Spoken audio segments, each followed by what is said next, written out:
Welcome to our webinar dedicated to exploring trust and how they can protect you and your family. We appreciate your presence here today. As a special thank you for those who stay with us until the very end, we'll be sending a complimentary ebook and downloads filled with useful information. Additionally, we will guide you through a straightforward process to schedule your first consultation where you will receive personalized advice tailored to your needs. So stay tuned for valuable insights and resources that can help you make informed decisions about a trust in your planning journey. Let's get started. The most common question that I receive as an estate planning attorney is, do I need a trust? And we're going to hone in specifically on this topic. The first thing that I actually think that I should do is introduce myself. My name is Denise Lettau. I graduated from Seattle University School of Law several years ago. I am licensed to practice law in Florida and in DC. I really only truly do estate planning in Florida. I worked for about 15 plus years in the trust industry, which really means that I was working in banks and trust departments, assisting individuals who had trust. And I was working as their advisor with regard to what it is that they could or could not do, or what funds they could receive actually from their trust.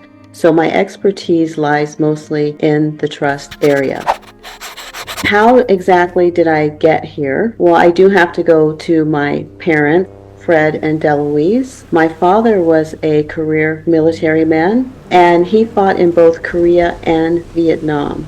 When you are in the military, you are immediately given a will before you head out for combat. So when you are told you're going to be heading out for war, they call you in, they have you sit down, they do a will and provide some other kind of benefits for the family in the event that something happens to you.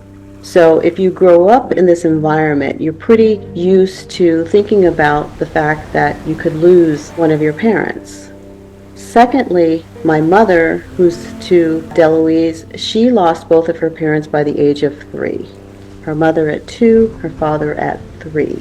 Her life goal was to ensure that she actually lived long enough to see her children actually reach adulthood. She was very much, as you can imagine, traumatized by these events, by not being raised by parents, and always wanted to have us prepared for that day when she was no longer on earth. And she did that, and she did a very good job of it. And as a result of these two individuals coming together with their life experiences and their sense of always planning for possible incapacity or death, it's not a topic that is difficult for me to discuss or to even contemplate or assist families to come to terms with. So it is essentially a part of life in many ways. So my goal today, as I said at the beginning, was really to take the mystery out of trust. And I do want everyone who's on here tonight to go away with the sense of whether or not they actually need one or no, they really don't need one. But some other planning might be sufficient given your particular instances or the case in which you have. So everyone is different, everyone's needs are different, but I think most of you will find that a trust may be the proper solution for you and your circumstances. Okay, I can't really go into just diving into trust without talking about an estate plan. These two words together confuse people. They sound a lot more complicated than what they are.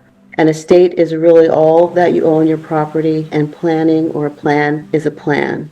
So estate planning together, those are really just legal tools for managing your property, your assets during your lifetime and after your death. Most plans include a will, a trust if desired, and there are certain circumstances with trust and wills that I will get to later, a power of attorney, and healthcare directives. What this does, again, is to create that plan which should keep you out of court. That's the whole point of really the trust, which I'll talk about later, but definitely the power of attorney and the healthcare directives should keep you out of a guardianship situation should you be no longer able to manage your affairs. I also want to state very clearly, estate planning is not just for the wealthy. Every adult needs some form of an estate plan, whether very simple or quite complex. I would say everyone should have one. There was a time when it was solely more or less for the wealthy, but things have changed substantially, and this is now a great tool for everyone. So getting back to trust, what is a trust? Think of a trust really as a bucket or a treasure chest in which you put those things of value to you in as a container, and you hold on to those during your life, and you decide which of those things, those possessions within your treasure chest, who actually gets certain treasures or all of those treasures, but you put them in a container. And that's really what the trust does. You, as the creator of the trust, there are a lot of names. I like to use the name trust maker because it's simple. You will hear grantor, you will hear trustor, but again, I like to use the word trust maker. So the person who creates the trust, if that would be you, you would be the trust maker. The trustee most likely would also be you. That's the person who is administering the trust or managing the trust. And with revocable living trust, that is typically the trust maker and the trustee are typically the same person or persons with revocable living trust. And the beneficiary is the individual or individuals that benefit from this trust at some point in time, typically upon the death of the trust maker. And again, as I said, there are revocable trusts, which I'll talk about a little bit. Those are trusts that you can actually change, modify, or even just terminate quite readily. Irrevocable trust, not so easy to modify. This would require actually going to court. Not easy at all, in fact. So that's something that most people stray from. Another point is when you have a revocable living trust, upon your passing, that trust becomes irrevocable, which means that the person who benefits or persons, the beneficiaries, cannot change the terms as written in the trust document, which most people find quite favorable. No one wants everything changed around after they spent the time and effort to have their wishes documented. The trust versus the will. So what is the actual difference? So the reason why I personally prefer trust is because I want to avoid probate. What is probate? Probate is court supervision of the distribution or transfer of your assets after you have passed away. With a trust, you avoid that, which means you also avoid those fees and those costs associated with the court supervision. And you have privacy because it's not going through the court process. With the trust, you manage the assets, your possessions during your lifetime, or the trust manages it during the lifetime and also upon your passing. Of course, you as the trustee would be managing those assets. The will is really only for what happens when you pass away. It does require probate, so court supervision of the transfer of those assets. And it's only, as I just said, used for when you are no longer here. It has nothing to do with anything during your lifetime. So what the trust can do that the will can't, just to quickly go back over that, is number one, avoid probate. Secondly, it maintains privacy if that's important to you. Third, you can plan for your incapacity. So that again gets into who will be looking after your affairs when you're no longer able to, particularly financially.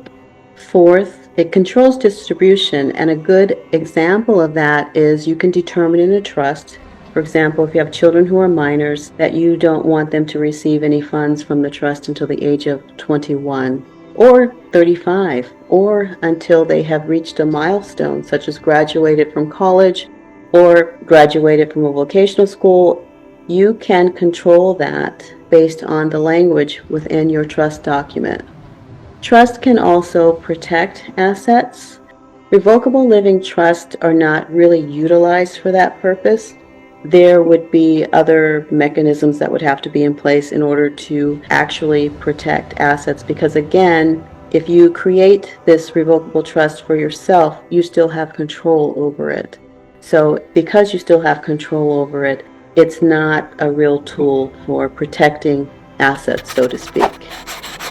The most common reasons that you need a trust. Here I have down you own property in more than one state. But honestly, and if you're living in Florida, you own a home. If you own a home, that's pretty much enough to want to do a trust. Given today's housing market, houses are very expensive for most of us. It is actually our greatest asset in terms of value and should be treated really accordingly. So I would always recommend anyone who owns their own home pretty much to have a trust, but most definitely if you own several throughout the country or even one other property in another state, you should definitely, I would highly recommend a trust. If you own a business or rental properties, again, you should have a trust. You would want to set forth how you want the continuation or discontinuation of either your business, or if you want rental properties to be retained or sold or whatever those terms may be. You would want to minimize estate taxes with a trust. This is not anymore such an issue. Essentially, in Florida, we don't have estate tax. And secondly, the bar now is so high for the federal estate tax. So if you have more than, it is now at 19.9 million, then you have an estate tax problem. Most of us don't have to concern ourselves with that. But there are some other ways in which a trust can be useful in terms of taxes. You have a blended family situation. I would always recommend a trust under these circumstances, a lot for the privacy part of it, more than anything, but blended families do require special care and consideration, and a trust would definitely be the way to go. And definitely, if you have a loved one with special needs or disabilities, you definitely want to have a trust for that individual. You want to have a trust set up for yourself, and you want to pass it to that individual in a way that does not interfere with any public benefits that they may be receiving now or even in the future. So that's very, very key. So I thought I would, at this juncture, share a recent client's story that occurred. I was actually referred to a client who'd actually already done her estate planning. So that happens quite a bit. And number one, she wasn't really sure that she'd actually done her estate planning, so that was one thing. But when she handed me her documents and I reviewed them, I told her, well, you actually have a trust. So then I actually started looking through more documentation, and I discovered that her trust was never funded. So that's what that really means, is that her assets, her property was never transferred into the trust, which means that the trust is basically useless. It's just paper. Because if you don't transfer your assets into it, you can just as well pass without a will or a trust. It's still going to go directly to probate. You went out, you made the effort, you paid a few $1,000s, but it was not funded. It does nothing for you. This is a very, very common issue with people who actually go out and have their trust documents drafted and get home and place them on a shelf and forget about the conversation that they had with their attorney about transferring assets. In my practice, I actually do that part because, again, I don't want anyone walking away with a bunch of papers that are, at the end of the day, not going to be helpful for them. This client also had, in addition to a trust that was not funded, an adult son with disabilities, and there was no planning for his care. She thought that there was, but there was none. So what I am now doing in this particular case is setting up an ABLE account. So ABLE is really achieving a better life experience, is an account that operates very similar to the 529s for college funds. And what it allows is for an individual who is on public benefits to actually utilize funds in this account for basic expenses. And it also, most importantly, allows them to save money. When you are on public benefits, you really can't have more than $2,000 at a time, which you can imagine how frightening that can be. This gives individuals with disabilities on public benefits that opportunity to save and to utilize those funds for some very basic needs, including housing, which is a very, very big deal. I'm also setting up a pooled special needs trust. Special needs trust, like the ABLE, give an individual the opportunity to have funds, money, without being disqualified from government benefits. There are more restrictions with the special needs trust in terms of how it is utilized. It is really utilized to enhance the individual's life, but not necessarily at all for funding basic needs. It's really supplemental in many ways and not used in the same way as an ABLE account. Also, there was no plan for care. So mom was not young. He had some siblings, some local, most not local. There really wasn't a plan for who was going to do what, if at all, and what happens if none of them come through. And that does happen on occasion. Sometimes older siblings are so busy with their own lives, their own kids, their own careers, that they are not available to assist a sibling with special needs. So this is really a perfect example of really how comprehensive estate planning can be and how holistic it should be. It should cover all the bases for a family. It should consider all instances. So it's not just about setting up a will, setting up a trust. It's not just about that. It's about planning for an entire family's situation. So when do you not need a trust? Well, honestly, if you don't own a home, you rent, you are maybe a digital nomad, or you just are a minimalist, you don't have much, you can positively say that you don't need a trust. If you don't mind your information being open to the public, that's another instance. You don't have much, there may be some kind of a small probate proceeding, that's okay. You're okay with probate. Probate doesn't really bother you. The fact that there is some kind of court proceeding that your loved ones may have to go through, irregardless really of what you may have left, you're okay with that. And finally, you have very, very simple wishes. And I wish that I actually met someone who really had simple wishes, because people tell me all the time that they have simple wishes, and as it turns out, they're a lot more complex than they think that they are. Even if it's something like a burial at sea, it's not as easy to put together as someone may imagine. So think very carefully about if your wishes are simple. Probate is not a big deal. It may be a very short and sweet process for you simply because there's not a lot there. And the other part, the lack of privacy does not bother you. So the revocable living trust you create during your lifetime, it can be changed or revoked. The most common assets that fund them: homes, savings, investments, as well as jewelry, other possessions. As I said in the beginning, your treasures, your possessions that you want to go into your treasure chest, the trust. The revocable living trust requires a pour-over will. So unlike just having a will, for example, which leaves your assets to your loved ones upon your passing, the pour-over will is really also a container basically for additional wishes, concerns, etc., and also things that you may have left out of the trust that you want to then pour over, as it's called, into that trust. So you will have a will, but of a different nature. Again, how a trust works is you create the trust, you fund the trust with assets, and the trustee, as I mentioned earlier, manages the trust. And the successor trustee, so the person who steps into your shoes once you are no longer around, distributes or administers the trust after your death. Let's talk a little bit about the cost of doing nothing. So the cost of doing nothing, so no will, no trust, means probate, court supervision. That again means delays usually. It's time and money. Usually you're talking about at least a year, and in terms of cost, you're looking at around usually 3% of the value of the estate that has been left, the property that has been left. That's what you're looking with approximately in terms of fees. The cost of nothing also increases the likelihood of family conflict. That's something that you simply do not want to have.